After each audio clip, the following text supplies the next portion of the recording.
দেশ যেখানে মানুষ বাঁচে ফুটবলে, যাদের নিঃশ্বাসেই ফুটবল, এমন একটি দেশের হয়ে খেলতে হলে বিশ্বকাপ জেতা ছাড়া অন্য কোনো ভাবনাই নেওয়া যাবে না, এমনটাই মন্তব্য করেছেন আলভারেজ।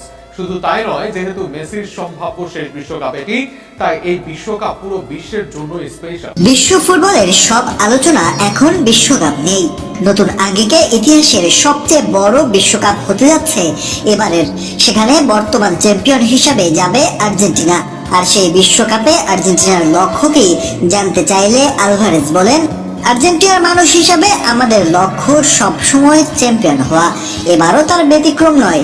আমরা ফাইনালে উঠতে চাই, জানি এটা সহজ হবে না, কিন্তু আমরা ধাপে ধাপে এগোবো এবং সর্বোচ্চ প্রস্তুতি নেব। বিশ্ব চ্যাম্পিয়ন হিসাবে বিশ্বকাপে যাওয়া দারুণ অনুভূতি। আমি ভীষণ গর্বিত। অবশ্যই আমরা শিরোপা ধরে রাখতে চাই এবং আবারও আমাদের মানুষদের আনন্দ দিতে চাই।